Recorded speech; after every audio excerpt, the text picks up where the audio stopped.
제가 보기보다 좀 속이 좁은 사람입니다. 다른 강사님들 나오셨을 때는 박수를 많이 치시더라고요. 제가 나오니까 박수가 있었어요.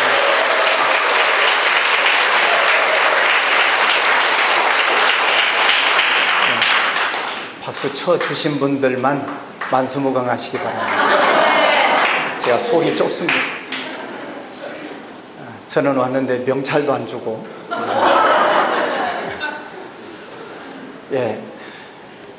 하여튼 귀한 자리에 세워주셔서 감사합니다. 제가 오래전에 선교사로 갈 뻔한 일이 있었습니다. 아마 그때 왔으면 저도 여기 앉아 있을 수도 있었겠죠.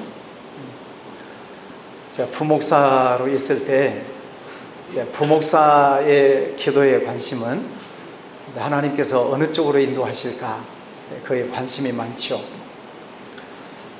첫 번째 기도는 청빙을 받아서 담임 목사로 가는 방법이 있겠죠. 근데 아무리 생각을 해도 청빙 받아서 담임 목사로 가는 길은 쉽지 않겠다. 왜냐하면 줄도 없고 백도 없고 제주 실력도 없고, 그래서 그건 쉽지 않겠다 생각을 했습니다. 그러면 이제 개척을 해야 되는데, 개척을 놓고 기도를 하고 보니까 돈도 없고 사람도 없고 제주도 없고, 그래서 이 개척교회도 쉽지 않겠다. 그러면 세 번째는 선교사로 가는 길이 있는데, 선교사로 가려면 마음의 준비가 돼야 되는데 마음의 준비도 안 돼 있고 환경도 안 받쳐주고, 또 그렇다고 결정적으로 선교가 무엇인지를 잘 몰랐기 때문에 선교사로 가는 것도 쉽지는 않겠다 하는 생각을 하면서 매일 저녁 성전에 올라가서 기도하기 시작했습니다. 개포동에 있는 성지교회라고 제가 부목사로 있었던 교회입니다. 매일 저녁마다 성전에 올라가서 기도할 때마다 하나님, 저는 아무것도 없습니다. 하나님께서 인도해 주십시오 하고 간절히 기도했는데, 어느 날 하나님께서 음성을 들려주셨습니다. 선교사로 가라. 네? 지금 환경이 안 돼서 못 가겠는데요. 근데 기도하기만 하면 선교사로 가라는 거예요. 하나님, 지금 애들이 유치원에 다니는 아이, 초등학교 저학년의 아이 두 아이가 있는데 이 아이들 데리고 가기가 쉽지 않습니다. 또 기도하면 선교사로 가라. 하나님, 애들이 너무 어리기 때문에 안 된다니까요. 하나님은 기도만 하면 다른 말씀이 없으시고 그냥 선교사로 가라는 거예요. 계속 애들 핑계를 댔습니다. 애들이 너무 어립니다. 그러면 도대체 어느 나라로 갑니까? 그랬더니 하나님께서 M국을 지명해 주셨어요. 그 나라로 가라. 그 나라는 몹시 가난한 나라입니다. 근데 그 가난한 몹시 어려운 그 나라에 어린아이를 데리고 선교사로 가는 것은 너무 힘듭니다. 하나님, 지금은 안 됩니다. 지금은 갈 수가 없습니다. 그리고 하나님과 마치 야곱이 씨름을 하는 것처럼 영적인 씨름이 시작됐습니다. 기도하면 하나님은 선교사로 가라는 것이고, 저는 아직은 못 갑니다. 계속 씨름을 하는데 어느 날 또 하나님께서 말씀을 하셔요. 선교사로 가라. 아직은 못 간다니까요. 하나님, 왜 못 가냐? 애들 때문에 못 갑니다. 그랬더니 하나님께서 그 다음 말씀을 주셨어요. 애들 때문에 못 가니? 그 다음 말씀이 무서웠습니다. 그러면 내가 네 두 아이 데려가면 어떡할래? 그 말씀이 오는데 제가 하나님 앞에 대답할 수가 없었어요. 네 두 아이 데려가면 어떡할래? 그 말씀이 너무 무서웠어요. 그래서 하나님 앞에, 하나님, 가겠습니다. 하나님께서 아이들을 책임져 주십시오. 그래서 울면서 기도를 하는데, 그날의 그 감격을 제가 지금도 느낌으로 가지고 있습니다. 성령께서 제 등에 오셔서 저를 포근하게 안아주시면서 위로해 주셨어요. 내가 너와 함께 할 것이다. 두려워하지 말아라. 그 성령님의 그 따스한 그 손길을 지금도 기억을 합니다. 그래서 집에 와서 이제 아내하고 상의를 했습니다.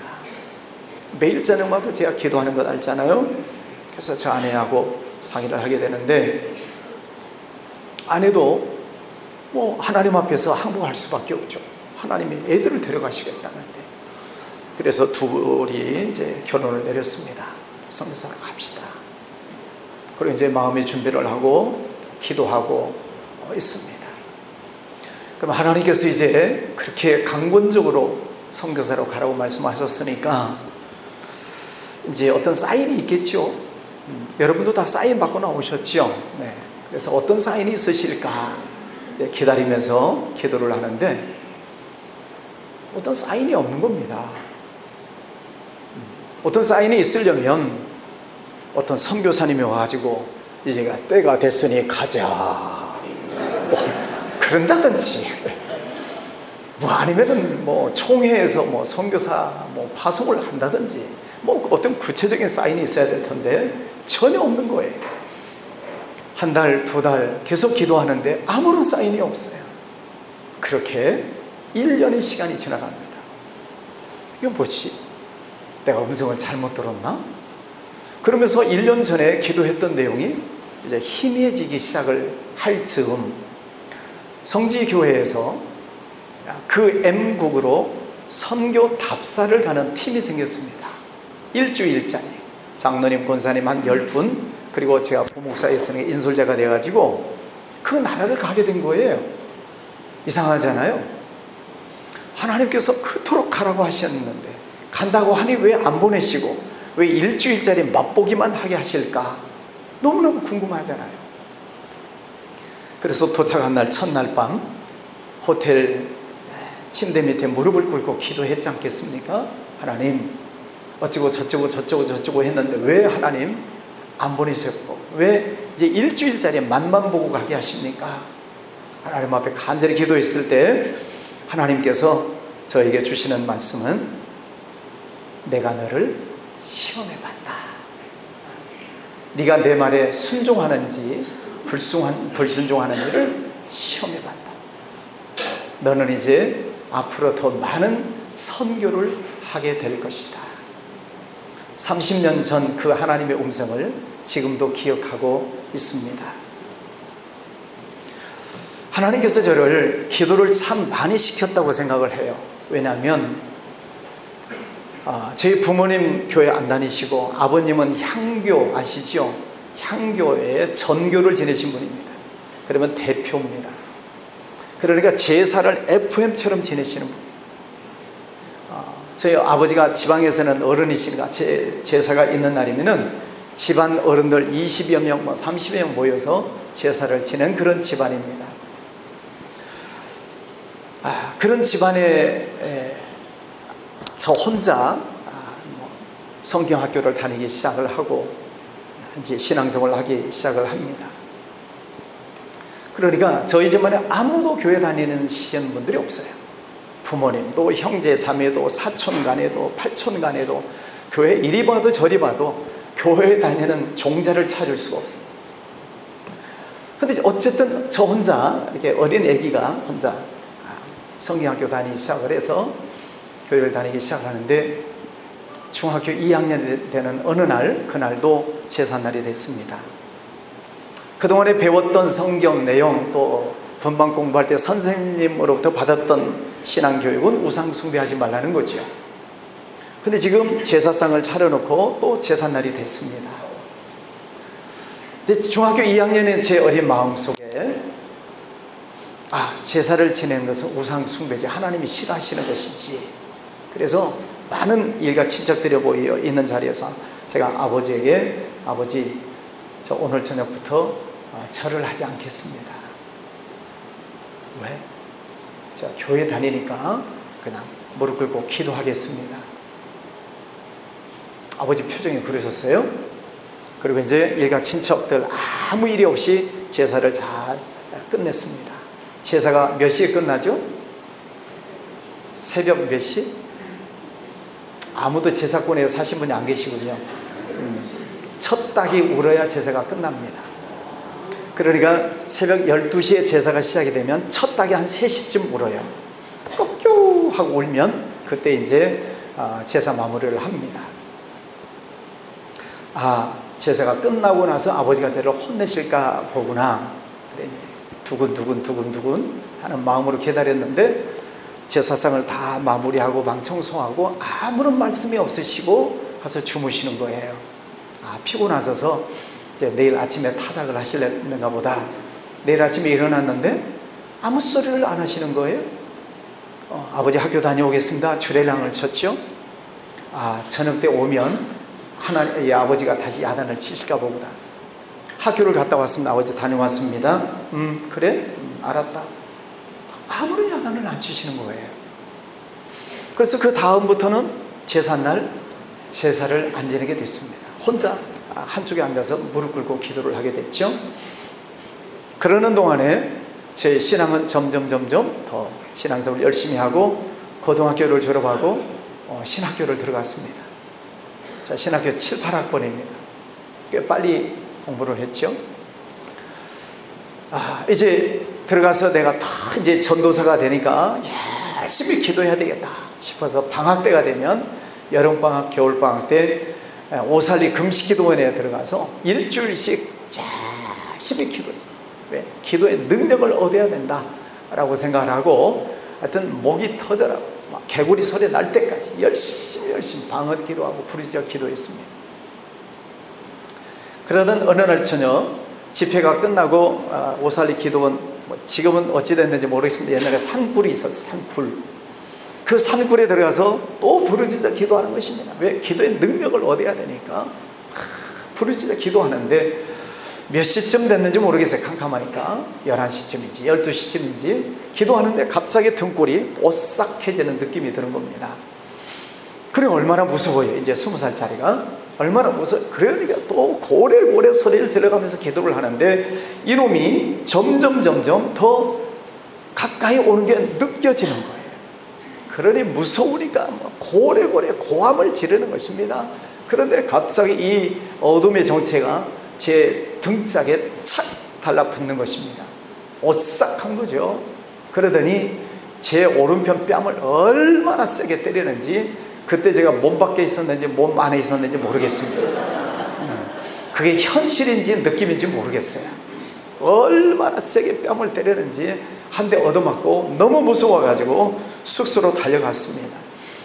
그랬더니 방 안에 있는 목사님, 전사님들이 이제 자초지종을 얘기했다. 아이고 우리 유 전사 귀신한테 얻어맞았구만. 그런 말씀을 하시는 거예요. 우리 선교사님들 기도하다가 귀신한테 얻어맞아 본 적이 있으신가요? 그런 적이 없으시면 기도에서 말을 마라. 네.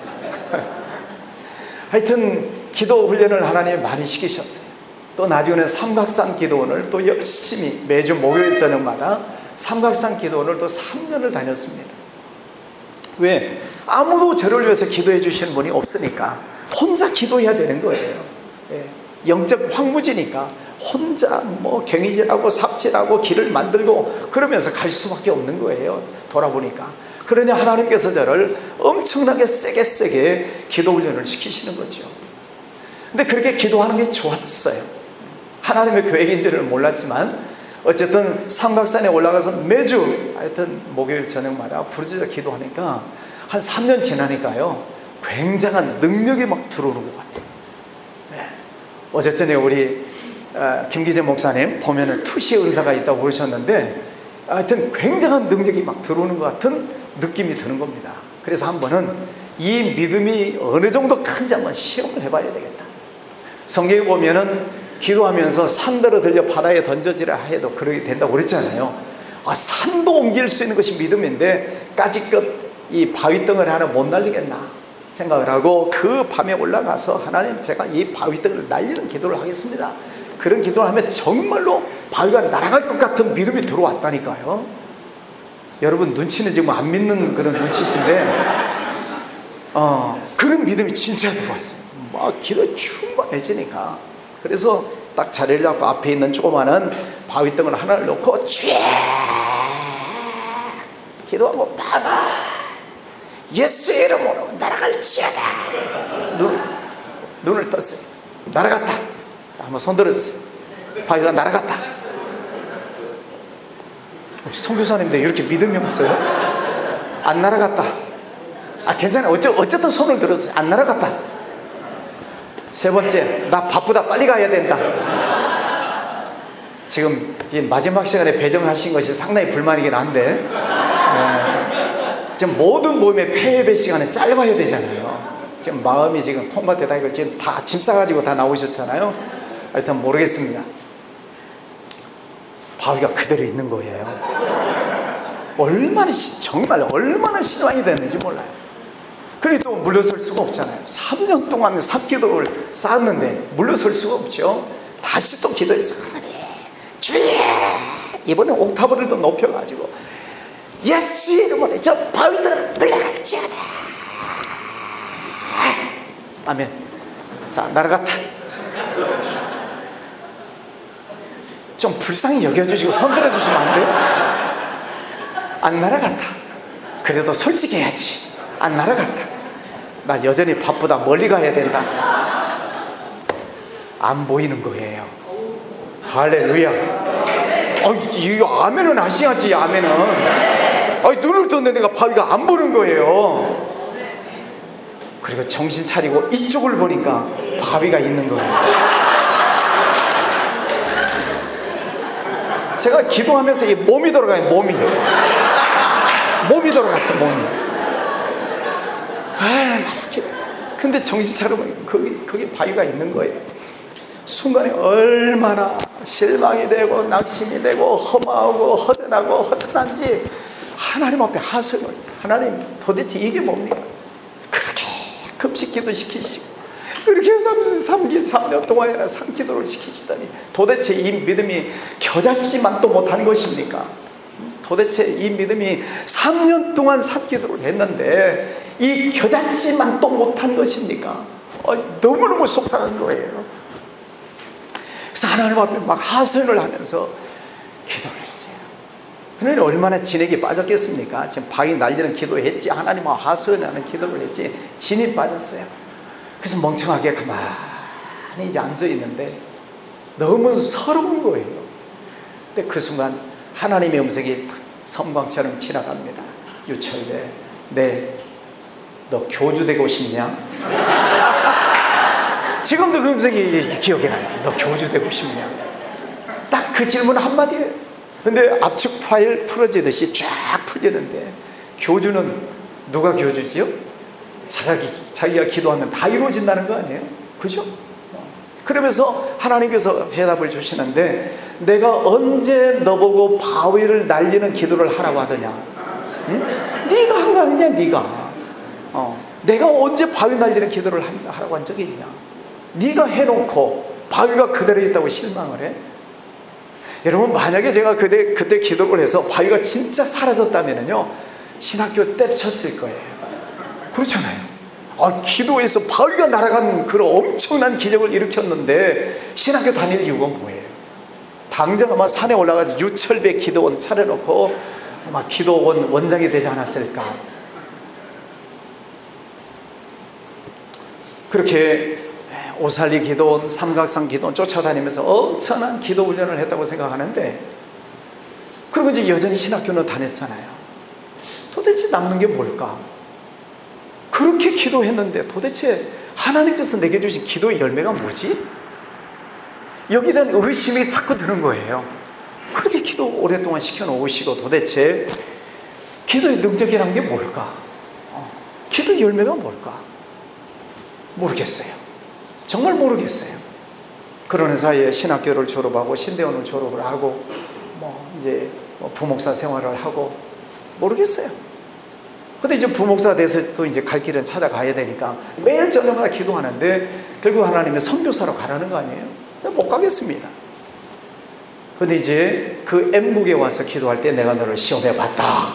하나님이 이런 시험이나 하시고 모르겠습니다. 자, 그런데 이제 1998년도에 이제 개척을 하게 됐습니다. IMF가 1997년에 왔죠. 말에 그리고 제가 1998년 1월이니까 IMF 딱 시작되는 때 개척교회를 시작했습니다. 성지교에서 5천만 원 지원해 주셔서 수원 영통 지역에 40평, 이것보다 살짝 작겠네요. 40평짜리 상가를 얻어가지고 저희 가족 4명이 둘러앉아서 열심히 이제 전도를 했습니다. 왜? 문 열었으니까. 어쨌든 문 열었으니까 전도해야 될 거 아니에요. 그래서 밤이고 낮이고 저희 부부가 열심히 전도했습니다. 수원 영통지역 아시는 분 계시겠지만 다 아파트촌이에요. 이리 보나 저리 보나 아파트. 그러면 엘베 타고 올라가서 계단 타고 내려오면서 띵동 누르고 없으면 뭐 전도지 붙여놓고 그 수천 세대 되는 데를 다 돌아다니면서 전도를 열심히 했습니다. 얼마나 열심히 했는가 제가 증거물을 보여드릴게요. 그래서 여기 오려고 우리 교회 주보를 뒤졌어요.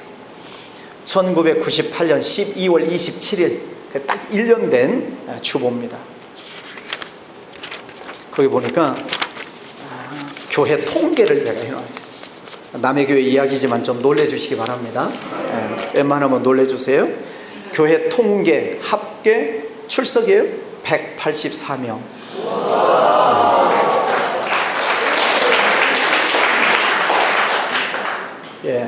박수 쳐주신 분들만 만수무강하시기 바랍니다. 그러니까 그 40평, 조그마한 40평에서 개척교회 1년 동안에 재적이 200명이 됐다는 것은 하나님의 은혜죠. 하나님의 은혜이기도 하고 저희 부부가 얼마나 열심히 뛰었는가 짐작하시죠? 안 해봤으면 말을 하지 마시고 정말 열심히 했습니다. 그러니 40평이 이제 미어 터지는 거예요.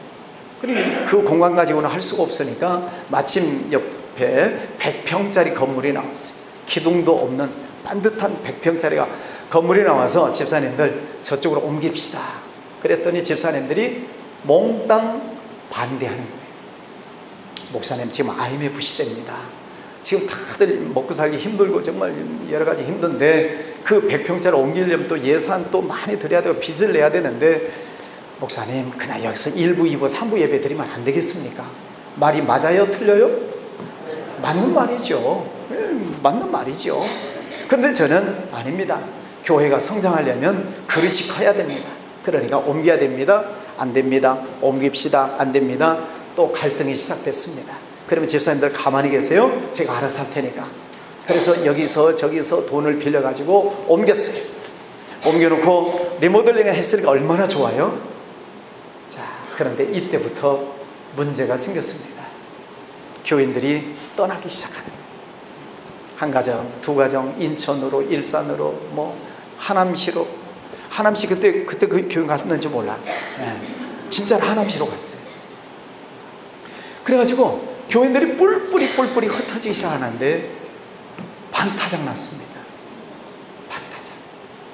제가 개척교회 시작할 때 자신이 있었거든요. 왜냐하면 제가 7, 8학번이라고 말씀드렸으니까 부교육자 생활이 20년이에요. 전도사 생활, 부교육자 생활이 20년. 그러면 웬만큼 목회 경험 쌓잖아요. 그래서 나름 목회하면 잘하겠다는 생각이 들었고, 또 하나는 제가 성격이 좋아요. 여러분 보기하고 다르게 성격이 좋습니다. 혹시 여러분 가운데 저 유철배를 아시는 분 있으면 욕하는 분 있습니까? 안 계시죠? 저를 아는 분들 가운데 유철배 욕하는 사람 한 사람도 없어요. 제가 알기로. 그만큼 성격이 좋아요. 성격이 좋다는 얘기는 물에 타면 물이고 술에 타면 술이고 그렇다는 뜻이에요. 제가 어렸을 때 아버지에게 한 번도 혼난 적이 없습니다. 제삿날 제가 반항을 했잖아요. 아버지가 한마디도 안 하셨어요. 나중에 제가 신학교 다니면서 전도사가 돼가지고 제가 설교하는 날 아버지가 저희 교회를 오셨어요. 제가 전도사 때인데 아버지가 아들이 전도사인데 설교를 하니까 와보신 거예요. 그래서 제 설교를 들으셔도 그날 저녁에 아버지와 같이 잠을 자면서 말씀을 드렸어요. 아버지, 그때 제가 중학교 2학년 때 제삿날 이래 했는데 아버지 기억나세요? 기억나신대요. 그러니까 아버지도 기억하고 계시는 거예요. 근데 아버지 왜 그때 야단치지 않으셨어요? 하고 질문을 했잖아요. 근데 아버지의 말씀이 딱 한마디, 너는 둘째 아들이니까.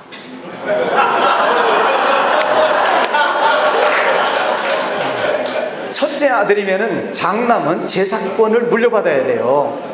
그리고 그래 저희 형님이요 이제 교회 다닌 지 1년 됐는데 지금까지 제사 지냈어요. 이제 교회 다닌 지 1년 됐어요. 할렐루야. 그것도 지방의원 선거 나와가지고 떨어져가지고 아마 지방의원 나와서 합격했더라면 당선됐더라면 못 다녔을 거예요. 왜? 바쁘다고 못 다녔을 건데 하나님께서 수억 쓰고 떨어뜨리시더니 교회 다니기 시작해요. 할렐루야. 그러니까 저희 형님은 장남이기 때문에 절대로 교회를 안 다니셨어요. 제사 지내야 되니까.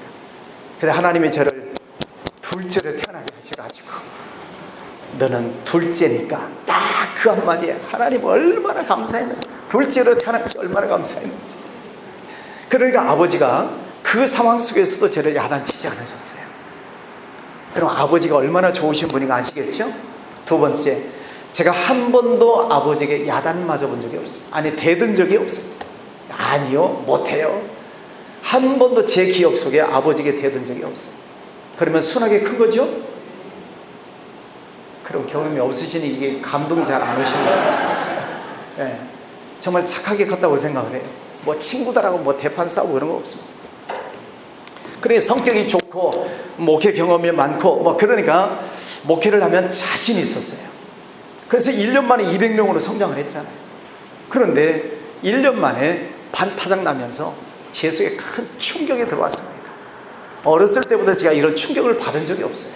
왜냐하면 제 형제가 10남매입니다. 10남매. 좀 놀래주세요. 누나들이 8, 아들 2, 형하고 저하고. 그 중에 10남매 딸 8에 제가 막둥이 아들로 태어났으니까 얼마나 귀했겠어요. 네. 좀 저 건드리지 마세요. 어렸을 때 제 신발이 없었다. 신발. 왜? 누나들이 안고 다니라고. 서로 막내 동생 안고 업고 다니려고. 그래서 신발이 없었다는 그런 전설이 있습니다. 그러니까 어렸을 때요, 부모님으로부터, 누나들로부터, 또 동네 사람들로부터 얼마나 사랑을 많이 받았는지 몰라요. 그래서 저는 지금도 제 속에는 어떤 구겨진 게 없다고 생각을 해요. 그런데 충격이 들어왔죠. 막 교인들이 막 비난하고 상처를 주고 떠나기 시작하는데 그런 상처를 처음 받았잖아요. 그게 충격이 되는 거예요. 그래서 우울증이 들어왔어요. 잠도 안 오고 밥맛도 떨어지고 아무것도 하기 싫은 거예요. 나중에 보니까 막 원형 탈모가 생겼어요. 원형 탈모가. 소위 말하는 엘리야의 번아웃처럼 번아웃이 됐습니다. 아무것도 하기 싫은 거예요. 교회는 번듯하게 좋게 옮겨놨는데 충격이 온 거죠. 그래서 이대로는 더 이상 목회를 못하겠다. 이제 언제 목회를 그만둘까? 완전히 바닥에 떨어져서 목회 포기할 날만 기다리고 있는 것입니다. 제 아내가 아무리 저를 위로하고 격려해줘도 소용없어요. 혹시 우울증에 걸려보신 분이 있나요? 목회하다가 선교하다가 우울증에 걸려본 적이 없으신 분은 말을 하지 마요. 위로가 안 돼. 위로가 누구도 위로가 안 돼. 제 아내 위로도 안 돼요. 그냥 떨어지는 거예요. 계속 떨어지는 것입니다. 그래서 포기할 날만 기다리고 있는데 또 하나님의 불가항력적 은혜지요. 하나님의 말씀이 또 한 번 지나갑니다. 너 왜 이러고 있냐? 내가 너를 믿고 교회를 맡겼는데 너 왜 이러고 있냐? 그 말씀이 지나가는 거예요. 저는 완전히 바닥에 떨어져서 번아웃 돼가지고 아무것도 못하겠는데 내가 너를 믿고 교회를 맡겼다. 근데 그 말씀이 교회로 뛰어갔습니다. 교회로 뛰어가서 올라가서 강단에 엎드렸는데 눈물이 하나님 잘못했습니다. 하나님 잘못했습니다. 하나님께서 저를 믿고 맡기셔서 교회를 맡겨주셨는데 하나님 제가 잘못했습니다. 제가 고집을 부려서 교인들에게 상처를 주고 교인들에 떠나갔습니다. 하나님 잘못했습니다. 하나님 앞에 회개하면서 눈물 흘리면서 회개하기 시작했습니다.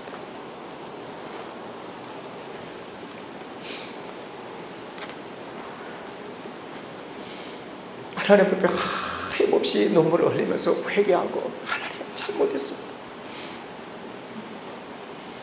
하나님의 성령의 그 음성이 들려왔습니다. 너는 이제부터 성령을 따라 목회하라.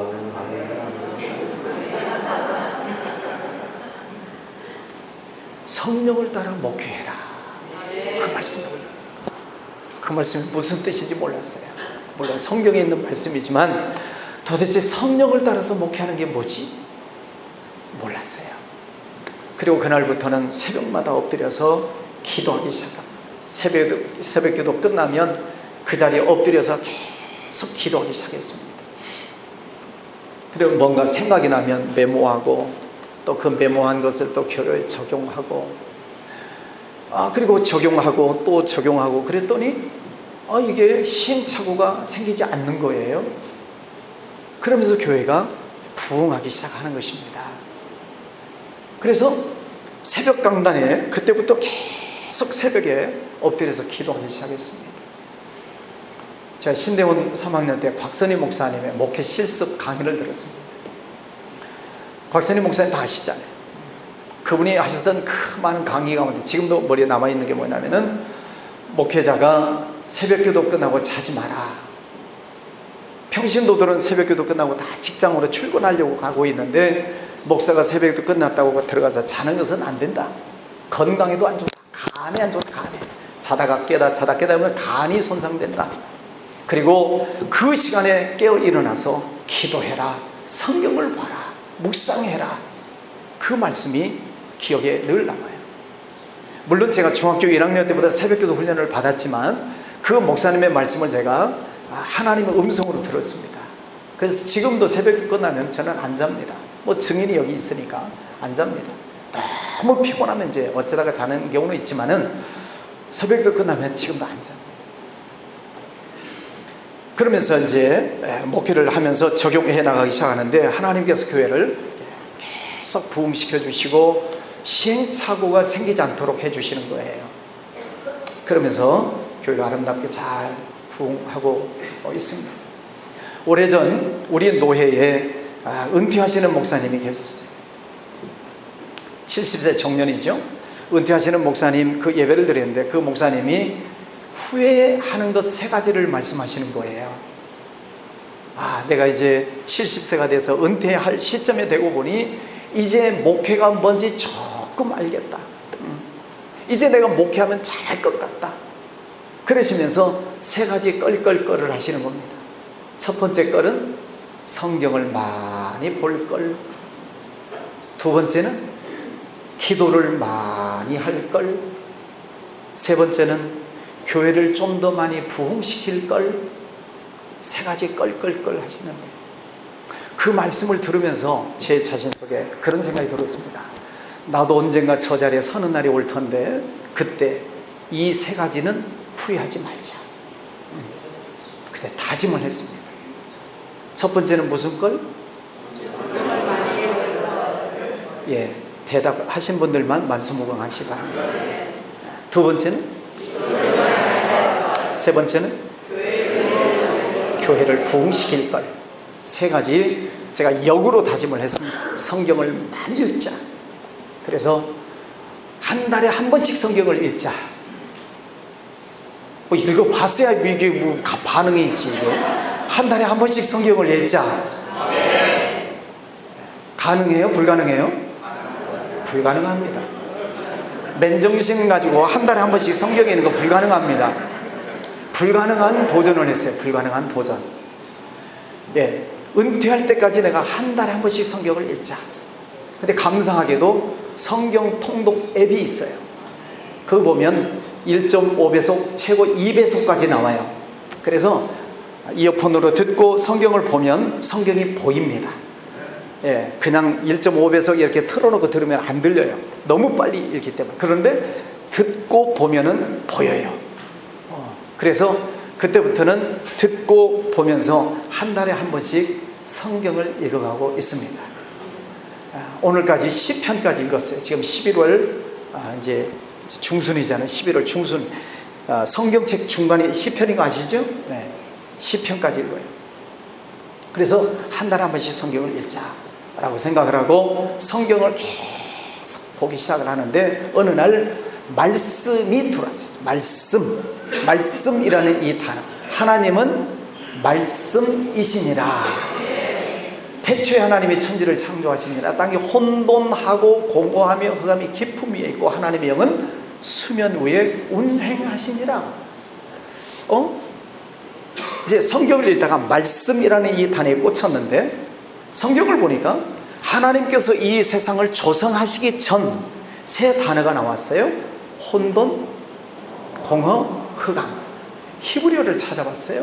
혼돈, 카오스, 아무것도 무질서하다, 그런 뜻입니다. 마치 남대문 시장통처럼 무질서한 거예요. 그게 혼돈, 카오스입니다. 두 번째, 공허, 보후, 아무것도 없다는 거예요. 아무것도 없어. empty, 텅 비었다는 것입니다. 세 번째는 흑암, 호셰크라고 하는 히브리어입니다. 호셰크, 흑암, 캄캄하다. 이 세 가지 단어를 합해 넣어보세요.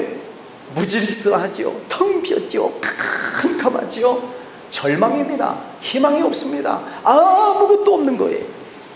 그런 그 세상 위에 하나님의 영은 수면 위에 운행하시니라. 하나님의 영은 수면에 운행하세요. 운행이라는 그 단어가 독수리가 날개짓을 하면서 그 둥지에 있는 새끼들을 지키고 있다는 뜻이에요.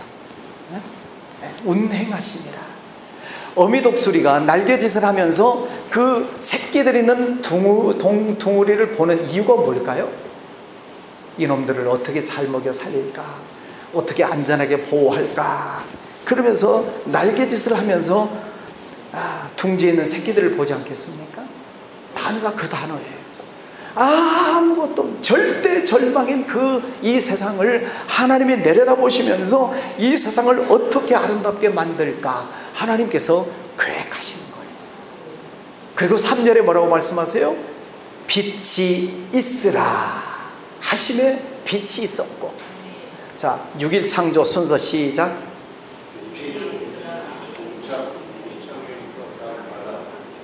실력이 없으면 눈치가 발달해야 됩니다. 자, 따라서 하겠습니다. 빛공땅 해조사, 빛공땅 해조사. 다 아시죠? 네. 하나님이 말씀하시니 그대로 되었다. 하나님이 말씀하시니 그대로 되었다. 성경을 계속 읽어가면서 이 하나님의 말씀, 하나님은 말씀이시냐 그랬는데 이 하나님의 말씀에 꽂히는 거예요. 그래서 이 하나님의 말씀이 도대체 어떻게 흘러가는가를 성경을 보는데 하나님께서 아브라함에게 주시는 말씀이 그대로 이루어지는 거예요. 네가 축복하는 자 축복하고 너를 저주하는 저주하고 너는 복의 근원이 될지라. 하나님께서 아브라함의 말을 통해서 역사가 이루어지고 모세에게 하나님의 말씀이 임합니다. 여러분 출애굽기 이하 쪽 보세요. 하나님께서 계속 모세에게 이르시되 모세에게 말씀하시되 모세에게 말씀하시기를 하나님이 계속 모세에게 말씀하세요. 그랬더니 모세가 그 이스라엘 백성들을 이끌고 광야를 건너 가는 것입니다. 어마어마한 기적들이 많이 일어났습니다. 모세 이후에 여호수아지요. 여호수아가 전쟁을 하잖아요. 아말렉과의 전투를 할 때 태양아 너는 기본 위에 머물러라, 달아 너는 아얄론 골짜기에 머물러라. 말을 했잖아. 말을 기드온이 말을 했어요. 그랬더니 태양이 기본 위에 머물러 버리고 달은 아얄론 골짜기에 머물러 버리는 거예요. 말을 했는데 태양과 달이 머물러 버리는 것입니다. 놀라운 일이잖아요. 하나님의 말씀의 능력이 선지자들 속에, 왕들 속에, 제사장들 속에 말씀이 들어가는 거예요. 그랬더니 그 말씀대로 행하면 그 말씀이 이루어지는 것입니다. 그 말씀이 예수님에게로 가잖아요. 예수님에게로. 네. 말씀이 육신이 되어 우리 가운데 거하심에 우리가 그의 영광을 보니 아버지의 독생자의 영광이요 은혜와 진리가 충만하더라. 하나님의 그 말씀이 육신을 입고 오신 분이 예수님이시잖아요. 그래서 예수님은 말씀하실 때 이는 내가 하는 말이 아니라 내 안에 계시는 하나님이 나를 통해서 말씀하시는 것이니라. 그래서 예수님 말씀하시는 대로 이루어지잖아요. 좀 이럴 때는 아멘을 해야 돼요. 예수님이 말씀하시면 이루어지지요. 바람과 파도가 잔잔해지잖아요. 귀신이 떠나가잖아요. 안전뱅이가 일어나고 눈먼지가 눈을 뜨고 귀먹으래가 눈을 귀를 여는 놀라운 기적들이 일어나잖아요. 하나님의 말씀의 능력이 예수님 속으로 들어오니까 그 예수님에게서 능력이 나가는 거예요. 말씀의 능력이 옷자락을 통해서도 나가고. 자, 그 다음에 또 말씀의 흐름이 어떻게 가는가 보세요. 예수님께서 제자들을 부르셨어요. 그 예수님께서 마태복음 10장에 보면은 12제자를 부르사 더러운 귀신을 쫓아내며 모든 병과 모든 악한 것을 고치는 권능을 주시니라. 또 누가복음 9장 말씀에 보면은 예수께서 12제자를 불러 모아서 모든 귀신을 제어하며 병을 고치는 능력과 권위를 주시고 하나님의 나라를 전파하며 고치게 하려고 내버리시며, 예수님이 제자를 불러 모아서 그들에게 귀신을 쫓아내고 병을 고치는 권세를 주셨다는 거예요. 그게 눈에 보이나요? 예수님의 권능과 권세가 제자들에 들어갔다는 게 눈으로 보여요? 안 보여요. 근데 주셨다는 거예요. 그 말씀을 믿고 제자들이 나가죠. 누가복음 9장 6절에 제자들이 나가 각 마을에 두루 다니며 곳곳에 복음을 전하며 병든 자를 고치더라. 예수님의 그 능력의 말씀을 제자들에게 주었다. 제자들이 아멘 하고 나가서 복음을 전할 때 귀신이 떠나가고 각종 질병에 걸린 자들이 낫는 역사들이 일어나더라는 거예요. 그들이 나가서 복음을 전할 때 12 사탄 마귀가 떨어지는 것을 봤다는 거예요. 베드로와 요한이 나가서 안전병을 일으키잖아요. 죽은 자를 살리지 않습니까? 중풍병자 애니아를 살려내고 죽은 다비다를 살려내고, 바울도 죽은 우리 저하고 종씨라서 조금 그렇긴 합니다만 유두고가 살아나고 죽었다가 살아나고, 참 성경을 보다 참 유시로서는 쪽팔리는 사건이에요. 그러니까 설교를 듣다가 졸다가 떨어져 죽는 거지. 근데 바울이 다시 살려내요. 여러분, 이 말씀의 흐름을 잘 보시기를 바랍니다. 하나님께서 천지 만물을 창조하셨던 그 말씀, 빛이 있으라부터 시작을 해서 아브라함, 모세, 여호수아 등등등등 모든 선지자들에게 임하셨던 그 말씀의 능력, 말씀에 관한 곳곳마다 놀라운 역사가 일어나는데, 예수님에게로, 예수님의 제자들에게로 말씀이 들어갔어요. 그 다음 말씀이 어디로 갔는가? 마가복음 16장 말씀에 보면은 믿는 자들에게는 이런 표적이 따르리니, 믿는 자들에게는 이런 표적이 따르리니, 할렐루야. 네. 그 말씀이 어떻게 된다고요? 믿는 자들이 이런 표적에 따르니 귀신에 따라가며 새로운 방언을 말하며 뱀을 지미며 무슨 독을 마실 자로 해를 받지 아니하며 병든 자에게 손을 얹은 나으리라.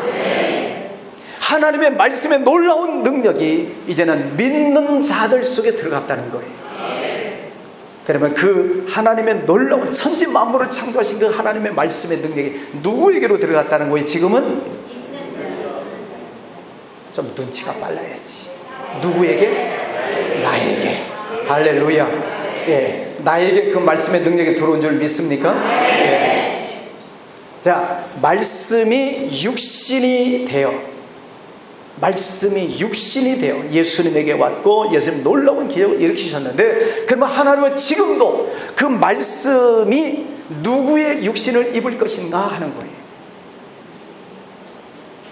그 하나님의 말씀의 능력이 내 육신을 입으면 좋겠다 하시는 분들은 아멘하고 박수치고 일어나서 오두방정을 떨기.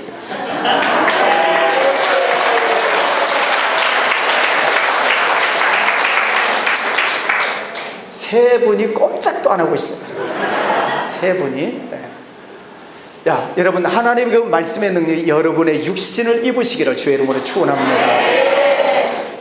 민수기 14장 26절 오늘 본문 말씀이에요. 너희 말이 내 귀에 들리는 대로 내가 행하리라. 이스라엘 백성들이 광야에서 12명의 정탐꾼이 갔다 왔고, 그 10명의 정탐꾼들이 부정적인 보고를 하죠. 우리 다 죽습니다. 네피림 후예들이 있습니다. 우리는 메뚜기 같습니다. 그랬을 때 이스라엘 백성들 그 부정적인 얘기를 듣고 무슨 말을 해요? 모세를 죽여라. 하나님을 원망합니다. 차라리 우리가 여기서 죽는 것이 좋겠다 하는 그 말을 하나님이 들으셨다는 거예요. 너희들이 원망하는 말을 내가 들었다. 너희 말이 내 귀에 들리는 대로 내가 행하리라. 그래서 오늘 본문 말씀 마지막 36에서 38절 말씀에 보면은 그 땅을 악평했던 자들은 그 땅에서 다 죽었고, 그러나 하나님의 말씀을 믿고 긍정적인 보고를 했었던 여호수아와 칼렙은 생존하니라. 무슨 말을 하는지 하나님께서 들으신다는 거예요. 여러분, 여러분이 하는 말을 하나님이 들으신다는 것 믿습니까? 굉장히 중요합니다. 특별히 우리 목회자들에게는, 우리 선교사님 다 목회자들에게는 하나님께서 말의 능력을 주셨어요. 저는 그렇게 분명히 믿어요. 하나님께서 우리 속에 말씀으로 우리 육신을 입으셨고, 우리 입을 통해서 나가는 말 속에 하나님의 놀라운 능력이 있음을 저는 믿습니다. 여러분들이 말하는 대로 돼요. 아멘이십니까? 여러분, 선교지가 부흥한다라고 자꾸 말씀하시면 부흥할 줄 믿습니다. 그런데 안 된다고 자꾸 얘기하면 안 되는 거예요. 왜? 하나님이 듣고 계시다니까요. 하나님이 듣고 계세요.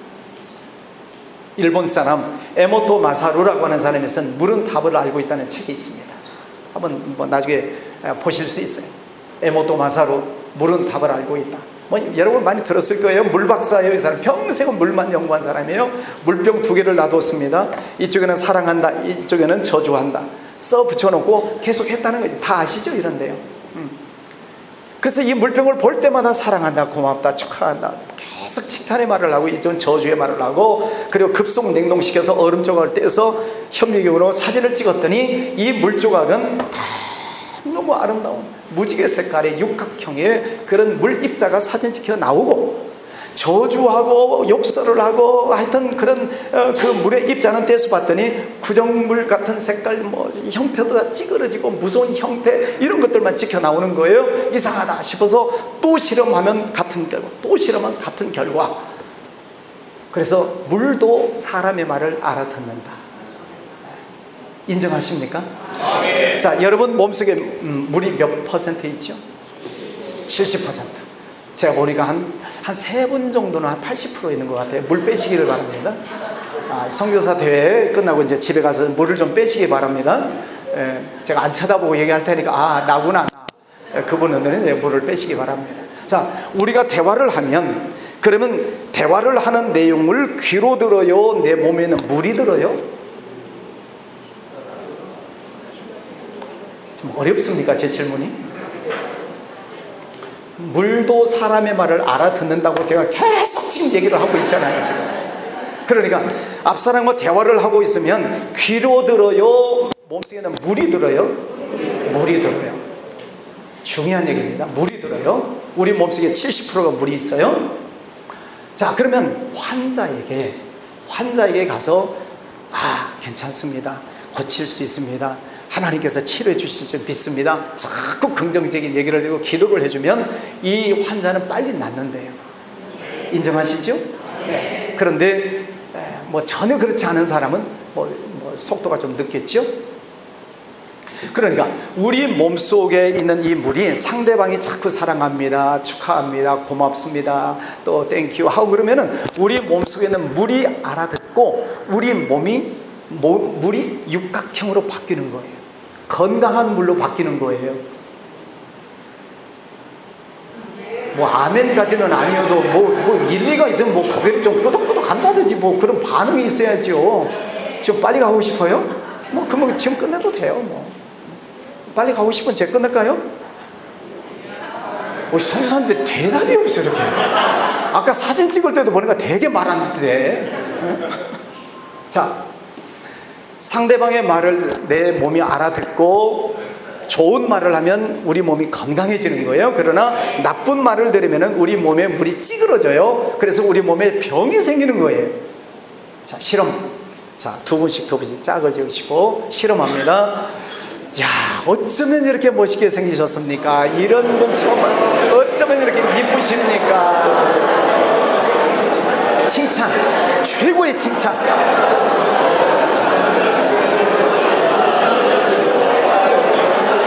이렇게 멋있는 분 처음 봤습니다. 어쩌면 이렇게 아름다우십니까? 자, 짧은 시간이지만 칭찬해 주니까 내 몸에 물이 어떤 것 같아요? 좋은 것 같죠? 예, 건강해지는 것 같죠?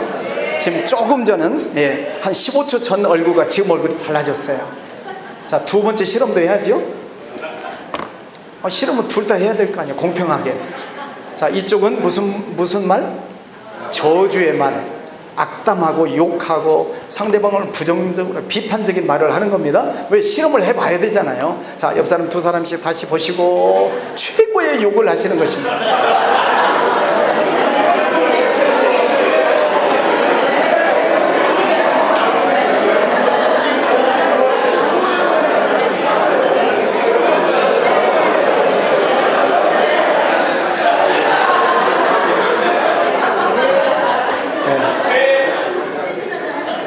이상한 집단을 제가 보고 있습니다. 욕하고 부정적으로 비판적으로 하여튼 말씀을 해라 이렇게 웃는 분들은 이런 집단 처음 봤어요. 너희 말이 내 귀에 들리는 대로 내가 행하리라. 사람 말도 사람이 좋은 말을 하면 우리 몸이 건강해지는데, 주님께서 이런 말씀하시잖아요. 너희가 지금까지는 내 이름으로 구하지 아니하였으나 내 이름으로 구하라. 그리하면 너희가 받으리니 너희 기쁨이 충만하게 되리라. 예수님의 이름으로 구하면 주님께서 그 기도를 들으시고 우리 속에 기쁨이 충만하게 하시겠다라고 말씀을 하세요. 무슨 말을 하든지. 조엘 오스틴이라고 하는 목사님 아시죠? 미국의 유명한. 그분의 어머니가 암병에 걸리셨는데, 이분이 암병에 걸려서 이제 죽을 날을 기다리다가 성경을 읽기 시작했대요. 성경을 읽기 시작하면서 하나님이 병을 고친다는 문장만 나오면 옮겨 썼어요. 하여튼 병 고치는 말씀만 나오면 옮겨 쓰고 계속 그 말씀을 입으로 읽고 소리내서 읽고 선포를 하는 거예요. 그래서 병이 나았다는 거예요? 안 나았다는 거예요? 나았다는 거잖아요. 하나님의 말씀을 읽고 쓰고 그 말씀을 선포했더니 하나님께서 병을 낫게 해주셨다는 거잖아요. 정반대 이야기를 할게요. 싫어합니다. 저하고 호영호재하는 한국의 최모 목사님이 됐어요. 호영호재. 그분이 개척해가지고 교회를 많이 부흥시켰어요. 근데 그분이 늘 하는 얘기가, 나는 55살까지만 목회할 거야. 그리고 여행을 다니고 싶어. 여행을 무지하게 좋아하세요. 55살까지만. 왜? 그때까지 교회가 막 부흥했거든요. 55살까지만 목회하고 나 그만. 늘 형님 어떻게 그렇게 더 하셔야지, 70년 15년이 남았는데 어떻게 그렇게 빨리 그만두냐고. 그러면 안 된다고. 이제 저는 동생이니까 자꾸 얘기를 하면 나는 55살까지야. 그러면서 그 교회가 이제 좀 재산이 생겨나니까 강원도 홍천 지역에 큰 기도원을 샀어요. 너무너무 공기 좋고 물 맑은 곳에 기도원을 샀어요. 저희가 갔지요. 와봐, 유목사 한번 와봐. 갔는데 너무 좋아요. 공기가 좋죠. 산수 좋죠. 그러면서 하는 말이, 우리 교인들 가운데 암 환자가 있으면 여기 와서 살면 너무 좋을 것 같아. 다 고침받을 것 같아. 결론, 그 형님이 1호로 들어갔습니다. 암 환자 1호로 들어갔어요. 그 암 결국 이기지 못하고 55살에 돌아가셨어요. 최모 목사님. 저하고 허영호재했던 목사님. 말이요 무섭습니다. 말이 무서워요. 자, 개척교회 했다고 그러잖아요. 자, 부흥했어. 이제 한번 꼬꾸라지고 이제 너는 성령을 따라 목회해라. 그랬을 때 계속 기도할 때 하나님께서 저에게 은사를 주시기 시작했어요. 그 은사는 치유의 은사예요. 그래서 그때부터 제가 개척교회 하면서 하나님이 제게 은사를 주시는 것을 가만히 보면서, 하나님 안에서 기도는 예배가 없구나. 하나님 앞에 기도했던 것은 없어지는 것이 아니구나. 하나님께서 그것을 적금으로 다 쌓아두셨다가 그때 필요한 것이 아니고, 그 기도 적금은 개척교회 하는 목회하는 때부터 필요해서 하나님은 그때부터 풀어주시기 시작하는 거예요. 이 말씀 이해되시죠? 네. 기도의 적금을 많이 들어오면 그때 필요한 게 아니라 이제 필요할 때 하나님이 주시는데, 개척교회를 하면서부터 느꼈어요. 이때를 위해서 그렇게 기도 훈련을 많이 시키셨구나. 이때 무슨 일이 생겼냐면, 저의 아내 허리에 디스크가 생겼습니다. 여기 증인이 있으니까 어느 날부터 걸음을 쩔뚝거리더니 그런가 보다 하고 하여튼 시간이 지나갔습니다. 결론만 말씀드리면 계단을 한 칸 내려가고 한 칸 내려가고 난간 잡고 올라가는 거예요. 젊은 사모가. 큰일 났다 싶어서 수원에 있는 큰 병원에 가서 검사를 MRI를 찍었더니 척추를 따라서 신경이 내려가는데 이렇게 생겼어요. 디스크 환자들 아시나요? 신경이 내려오다가 디스크가 삐져나오면 신경이 이렇게 갔다가 나와요. 그런데 이 디스크가 말랐대요. 너무 오래돼서. 그러니까 이 신경이 끊어지기 직전에 있는 거예요. 그러니까 디스크 환자 아시죠? 얼마나 아파하는지. 제 아내 표현대로 면도칼로 도려내고 싶대요. 너무너무 아파. 그래서 병원에 가서 봤더니 그런 지경인데 담당 의사가 수술해야 됩니다. 수술비 400만 원, 회복하는데 6개월. 그래서 검사를 받고 나오면서 여보, 뭐 돈도 없지만 우리 기도합시다. 기도해서 당신이 간증의 주인공이 되면 좋겠습니다. 그럼 제 아내가 아멘하고 받아야 되잖아요. 사모가 엄청 서운했대요. 그 말이. 여보 걱정하지 마. 내가 돈을 다 빌려서라도 당신 낫게 해줄 테니까 걱정하지 말라고 그랬어야 되는데 기도합시다 그랬으니 이혼할 뻔했어요 그때. 근데 그 해 여름에 제가 잘 아는 목사님이 이제 우리 교회에 오셔서 집회를 하시게 됐습니다. 근데 이 목사님은 예언과 치유에 강한 능력을 가지고 계세요. 그래서 모든 교인들을 다 이제 기도를 하는데 저 아내가 너무 아프니까 왜 그때 수술 안 했잖아요. 너무 아프니까 사모체면 다 내려놓고 들어놓았어요. 근데 목사님이 기도를 하는데요. 실제로 그렇게 누우면 머리맡에 손만 딱 대고 주님께서 치료해 주세요. 성령님 역사해 주세요. 조곤조곤 기도하시는 거예요. 근데 저 아내는 가만히 누워있고. 그런데 오늘 디스크 환자들 계신 분들 하나님께서 치료해 주실 줄 믿습니다. 하여튼 뼈에 관한 이상이 있는 분들 어디가 아프신지를 잘 이렇게 생각하시고 말씀을 들으시기를 바랍니다. 물론 주님께서 하실 일이지만. 자, 근데 목사님이 딱 손 얹고 가만히 기도하는데 저는 가만히 누워있죠. 아내는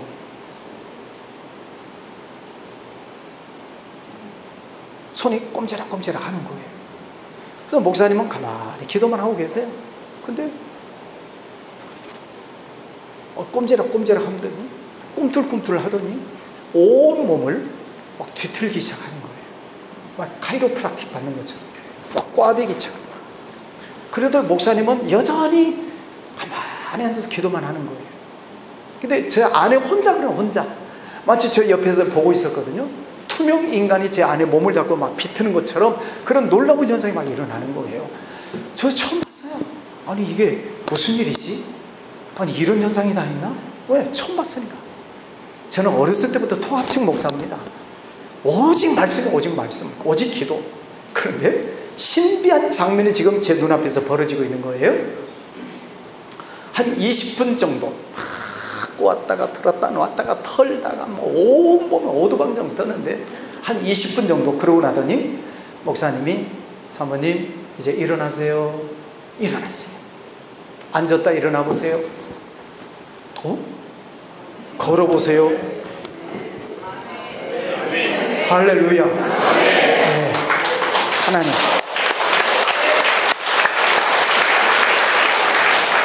신기한 장면. 제 눈이 지금 네모졌잖아요. 응? 너무 신기한 것을 봐야죠. 동그란 것을 지나가면 네모집니다. 눈이 너무 이상한 거예요. 그래서 그날 밤에 제 집에 와가지고 여보 누워봐. 저도 한번 해보고 싶은 거 해보고 싶어요. 여보 누워봐. 그랬더니 제 아내가 누웠습니다. 흉내를 냈어요. 흉내. 목사님과 똑같이 하나님 주님께서 고쳐주세요. 성령님 역사해 주세요. 성령님 고쳐주세요. 성령님 제발 고쳐주세요. 왜? 손가락이 움직이나 발가락 움직이나 봐야 되니까. 성령님. 그런데요 한 5분 정도 지났는데 또 계속 기도하는데 낮에 봤던 현상은 똑같아요. 똑같은 현상이 일어납니다. 제가 기도했는데, 저 은사 없는 사람이에요. 통합측 목사예요. 오리지널 통합측 목사예요. 그런데 제가 흉내를 해서 흉내, 그 목사님을 흉내내서 기도했는데도 제 안에 몸이 일어나는 거예요. 증인 일어서시오. 일어났다 앉으시오.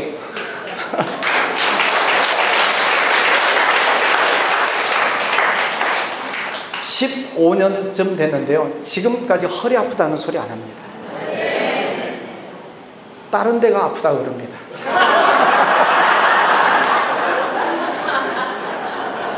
아니 뭐 나이 들어가니까 이제 다른 데는 아프는데 어쨌든 허리 아프다는 얘기야. 할렐루야. 너무너무 신기하잖아요. 너무 신기해요. 그래서 집회가 끝나는 날 그 목사님한테, 목사님, 그 목사님의 그 은사를 저에게 주시도록 기도해 주세요. 그래, 기도해 주시고 저는 아멘으로 받았습니다. 아멘으로 받았어요. 여러분, 선교제도 환자들 많으시죠? 네, 목사님들 교회에 환자들 있으시죠? 네, 저희 교회도 있습니다. 이제 때때로 이렇게 기도해 달라는 분들 계시잖아요. 네, 기도합니다. 근데 그때부터 디스크 환자들이 낫기 시작하는 거예요. 똑같이 누우세요, 기도합니다. 똑같은 현상이 일어나는 거예요. 우리 교회에 여 권사님이신데 평생 택시 운전하신 권사님이 계셨어요. 지금은 이제 택시 안 하시는데 평생 택시만 하시니까 이쪽 다리가 디스크에 걸렸어요. 그래 너무너무 아파하는데 목사님 기도해 주세요. 그래 똑같이 기도했죠. 그랬더니 막 다리를 털고 막 꼬고 막 비명을 지르고, 그래 지금까지 안 아프다. 이제 택시는 그만뒀지만 어쨌든 하나님께서 고쳐주셨어요. 네. 만삭이 된 황 집사님이라고 있어요. 만삭이 됐어요.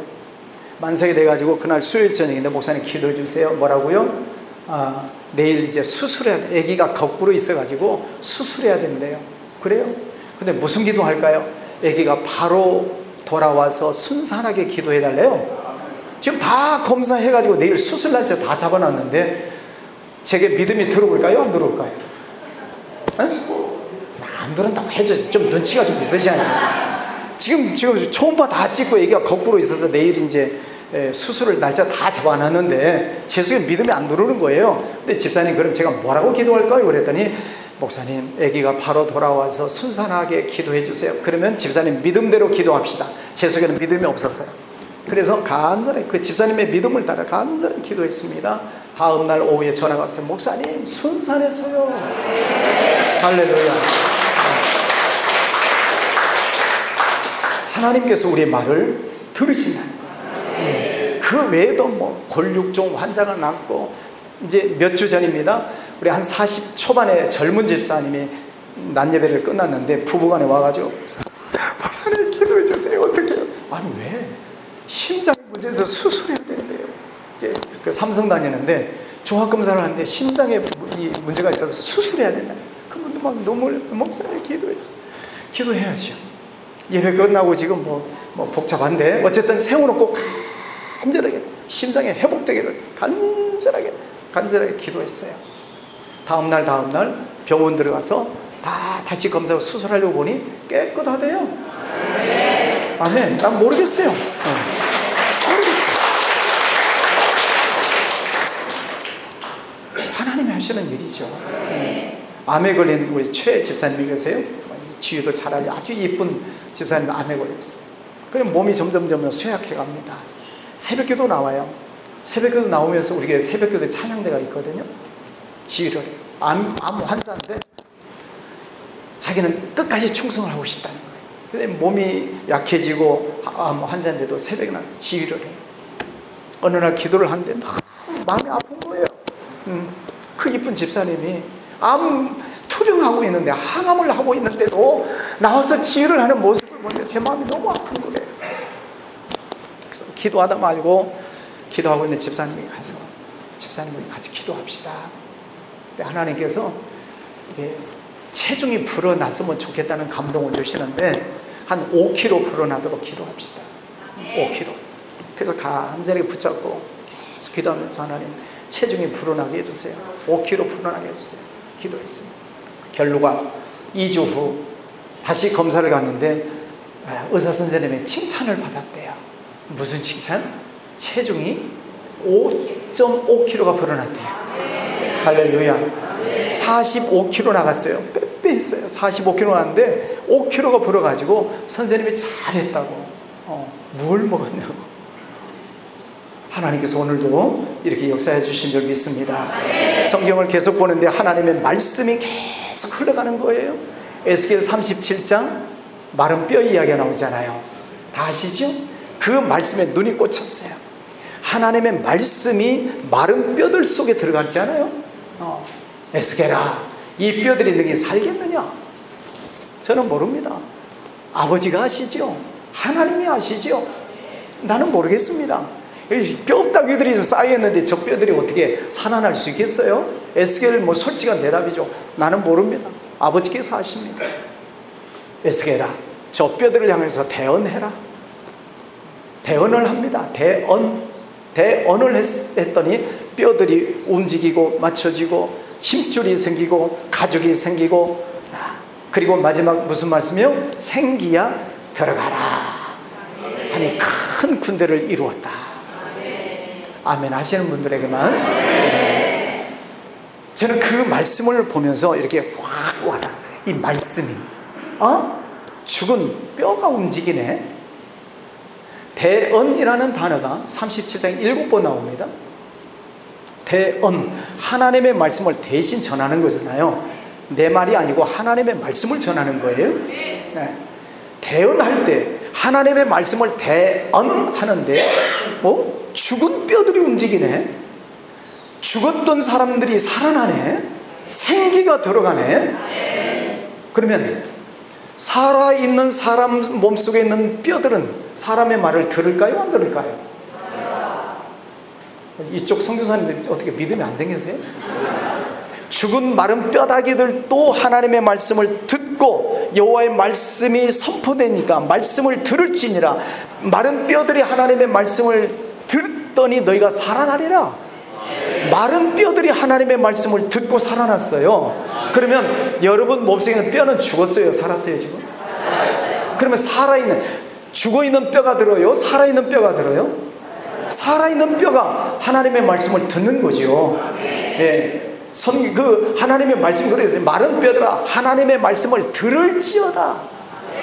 마른 뼈들아 하나님의 말씀을 들을지어다.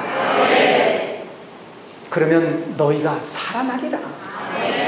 여러분 몸속에 있는 뼈들이 하나님의 말씀을 듣는 줄 믿습니다. 여러분 몸에 뼈에 이상이 있는 분들 주님께서 이 시간 어루만져 주시기를 축복합니다. 저는 모르지만 주님께서 어루만져 주시기를 축복합니다. 허리 디스크, 목 디스크, 관절에 있는 모든 뼈들 주님께서 어루만져 주시기를 축복합니다. 이미 하나님께서 우리 선교사님들에게 말의 능력을 다 넣어놓으셨어요. 믿습니까? 왜 저에게만 주셨겠어요? 아니요, 여러분들에게 다 주셨어요. 생각해보세요. 우리 선교사님들 가서 열정을 가지고 기도하고 선교했을 때 얼마나 많은 기적들이 일어났습니까? 환자들이 일어나고 전도가 되어지고 부흥의 역사가 일어났잖아요.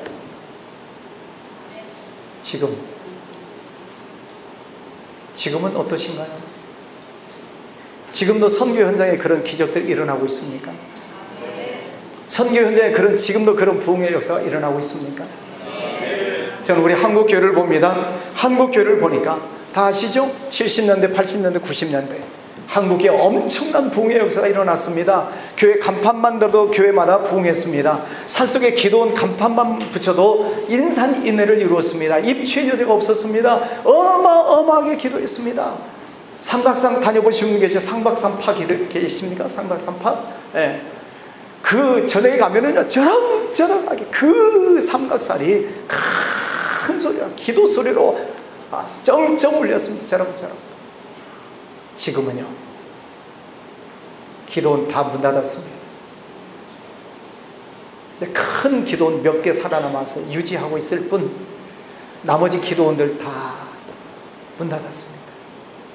기도원 가지고 있었던 교회들마다 애물단지 됐습니다. 팔지도 못하고 쓰지도 못하고 기도원이 죽었습니다. 그럼 여러분 교회 기도는요? 선교지의 기도는요, 초기에 선교사 파송을 받고 뜨거운 열정을 가지고 기도했을 때 병든 자가 낫고, 기도했을 때 막 전도가 되어지고, 그 선교 현장에 어마어마한 하나님의 역사가 일어났는데, 지금은요 모르겠어요. 저는 여러분의 현장을 제가 알 수 없으니까.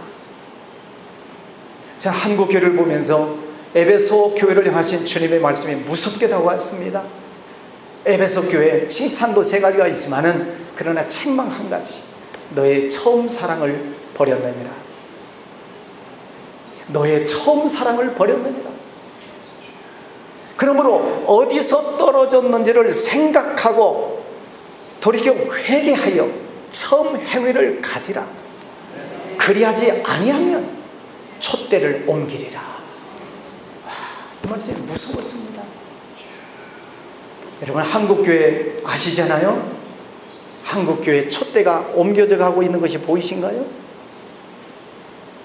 7, 80년대, 90년대 그 어마어마하게 부흥했었던 그 한국교회, 그 촛대의 촛불이 밝혀져서 하나님의 영광 받으셨던 그 한국 땅을 향한 촛대가 중국으로, 인도네시아로, 필리핀으로, 중동 지역으로 옮겨가고 있는 것이 보이시나요? 안타까운 거예요. 한국교회가 안타까운 거예요. 이래서는 안 되는데, 우리 교회라도 살자. 우리 교회, 성도님들, 우리 교회라도 이 촛대가 우리 교회에서 옮겨가면 안 됩니다. 하나님께서 우리 교회에 주신 이 어마어마한 축복, 그 하나님의 축복의 촛대가 우리 교회에서 옮겨가면 안 됩니다. 성도님들, 기도합시다. 기도합시다. 자, 우리 교회 기도 열심히 하려고 애를 씁니다. 성도들의 기도만 가지고는 안 되니까 제가 아침에 새벽 기도 끝나면 3시간씩 엎드려 있습니다. 지금도 돌아가면 3시간씩 엎드려 있을 거예요. 왜요? 하나님께서 우리 교회에 주신 그 은혜와 축복의 촛대가 옮겨가면 안 되기 때문에 그 촛대를 붙잡고 기도하는 거예요. 촛대를, 하나님 우리 교회를 향하신 이 촛대를 옮기지 마시옵소서. 제가 붙들고 기도하겠습니다. 성도 여러분, 여러분 가정해 주신 그 촛대가 옮겨가지 않도록 여러분 붙잡고 기도하세요. 하나님께서 주셨던 그 은혜와 축복의 촛대가 옮겨져 버린 사람들이 얼마나 많아요. 한때 부흥하고 축복받고 놀라운 축복을 받았다가 엉뚱한 짓 하면서 촛대가 옮겨져 버리고 빈 껍데기로 남아있는 성도들이 얼마나 많습니까? 기도원도 마찬가지고 교회도 마찬가지고, 하나님께서 어느 날 주셨던 그 은혜를 간직하지 못하니까 촛대가 옮겨가는 것입니다. 하나님이 옮기시면 되돌릴 사람이 누가 있어요? 문을 열면 누가 닫아요? 선교지, 하나님께서 여러분 선교에 처음에 부어주셨던 그 은혜와 그 축복, 그 촛대가 지금도 굳건하게 있습니까? 뭐 때문에 바쁘십니까? 저도 노회장 지내보고 총회일 하고 보니까 바쁩니다. 진짜 바빠요. 정말 목회하기도 바쁘고 여러 가지 돌아다니는 게 얼마나 많은지 모르겠어요. 그러다가 이래서는 안 되겠다. 노회장 당시에도 이래서는 안 되겠다. 그냥 하나님과 독대하는 시간을 마련해야 되겠다. 하나님과 독대하는 시간. 그래서 아침마다 3시간씩 엎드려 있는 것입니다. 그냥 간단히 엎드려 있어요. 그 전에 기도하고 성경 보고 말씀 묵상하고. 왜? 하나님의 촛대가 옮겨가면 안 되니까. 노회장 한다고 바쁘다고 기도 안 하면 되겠습니까? 총회를 한다고 성경 안 읽으면 되겠습니까? 바쁘다는 핑계로 하나님께서 내게 주신 그 사명을 감당하지 못하면, 그래서 촛대가 옮겨지면 어찌할 건데요? 뭐 때문에 바쁘십니까? 기도하지 못할 만큼, 기도할 시간이 없을 만큼 바쁘십니까? 성경을 읽을 시간이 없을 만큼 바쁘십니까? 선교지를 부흥시킬 수 없을 만큼 바쁘십니까? 그럼 그 일을 해야죠. 바쁜 일을 해야죠. 그러는 동안 촛대 옮겨가면 어찌하실 건데요? 나중에 선교사 20년 30년 했는데 나중에 하나님 앞에서 촛대가 없네, 빈 껍데기네, 어찌하실 건데요? 우리 사랑하는 선교사님들, 죄송해요, 큰 소리 쳐서. 그래, 제 말로 듣지 마시고 하나님께서 내게 주시는 말씀으로 촛대를 붙잡아라. 촛대 촛대를 붙잡으라. 하나님께서 옮기시면 되돌릴 사람 없어요. 한국 교회 보세요. 한국 교회 너무 안타깝잖아요. 막 옮겨가고 있잖아요.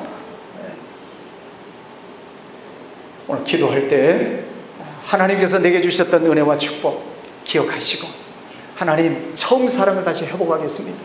그 선교사 처음 파송받았을 때 그 열정, 하나님 이 시간 다시 되찾기를 원합니다. 처음 사랑을 회복하겠습니다. 그 열정을 회복하겠습니다. 하나님 앞에 시간 나면 엎드려서 기도하고, 엎드려서 전도하고, 엎드려서 성경을 읽고 하나님과 교제했었던 그 시간을 다시 회복하겠습니다. 하나님 이 시간 다시 그 은혜를 허락하여 주시옵소서. 이 촛대를 하나님 제가 붙잡고 있겠습니다. 촛대를 옮기지 마시옵소서. 우리 부르짖어 기도하겠습니다.